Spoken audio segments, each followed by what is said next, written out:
yan masasabi natin, kapatid, huwag kang magagalit, kalokohan yan kalokohan. Nasa Biblia yan, na dapat mong luluhuran ang poong Diyos lamang. Pag sinabi yung salitang lamang, wala ka ng ibang dapat pang luhuran. Ang Diyos lamang ang dapat niluluhuran.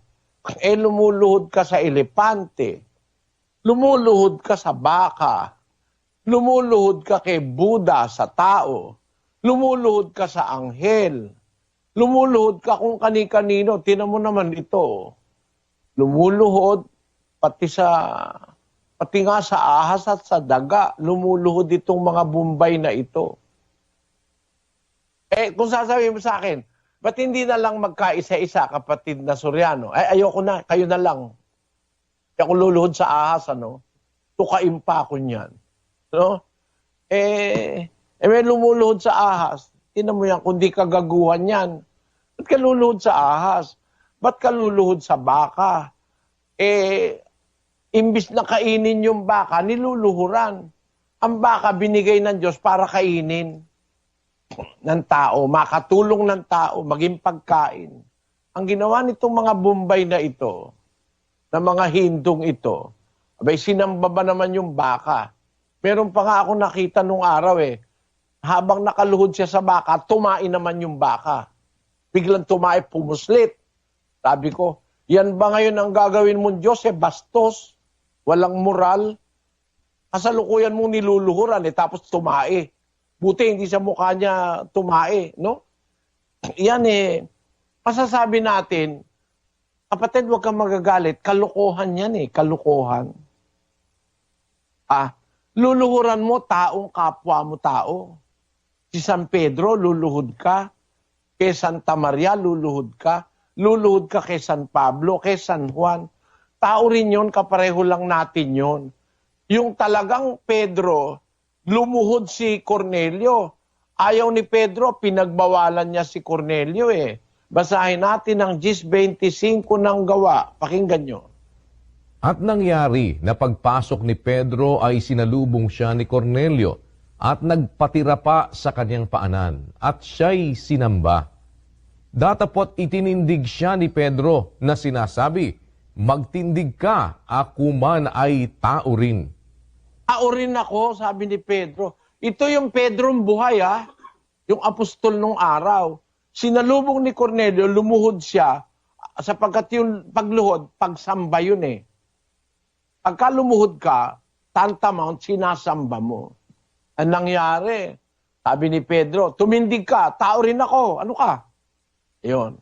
Ngayon, yung mga pinuno ng relihiyon, nagpapaluhod Tingnan mo si Manalo, pinapaluhod sa harap niya yung kanyang mga ministro. Ayun, Pag oordinahan niya, papaluhurin niya sa harap niya yung mga ministro niya. Yan ba? Tama ba yan? Bawal yan ng Diyos Sa Diyos ka lang dapat lumuhod. Nasa 4 yan ng Mateo, versikulo 10. Nang magkagayoy sinabi sa kanya ni Jesus, humayo ka, Satanas, sapagkat nasusulat, sa Panginoon mong Diyos sasamba ka, at siya lamang ang iyong paglilingkuran. Kasi sabi ni Satanas sa Panginoong Jesus, lumuhod ka sa akin. Pagpatira pa ka sa akin, bibigay ko sa iyo lahat ng kayamanan sa mundo. Sumagot ang Panginoong Jesus, umayo ka, Satanas, sapagkat nasusulat, sa Panginoon mong Diyos sasamba ka. Sa Kanya ka lang luluhod. Siya lang ang iyong paglilingkuran. Huwag kang luluhod sa iba. Nakasulat yun sa Deuteronomio. Huwag kang gagawa para sa iyo ng larawang inanyuan, kawangis ng anumang anyong nasa itaas sa langit, o nasa ibaba sa lupa, o nasa tubig sa ilalim ng lupa. Huwag mong yuyukuran sila.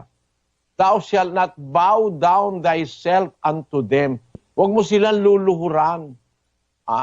Kahit sino pa, huwag kang luluhod. Itong mga ministro ni Manalo, ang tapang ng ang tapang. Lumuluhod sa tao. Kunyari, sa Diyos daw sila, lumuluhod sa tao. Ba't ka luluhod? Bawal nga eh. Yung totoong Pedro, ayaw nga paluhurin si Cornelio eh. Si Pablo rin at saka si Apostol Bernabe, dalawang apostol sa Hintil, luluhuran sila ng mga taga Ikonia, anong lugar yon? Likaonia. Luluhod sa kanila. Ang ginawa ni Pablo at ni Bernabe, inalis yung damit nila, nagtatakbo. Ba't nyo ginagawa yan? Mga tao rin kami, nagsisisigaw sila. Huwag niyong gawin yan, huwag kayong magsiluhod sa amin. Tao rin kami, sabi ni Pablo. Pinakita niya yung kanyang katawan na hubad. Pinapak nila yung kanilang kasuotan para ipakitang tao nga rin sila. Kasi gusto silang sambahin nung mga taga roon. Ano ba lugar yun? Nakalimutan ko yung lugar na yun. Likaonia ba yun? Yung wika nila, Likaonia. Listra, yon. Listra ba? Siguraduhin mo nga.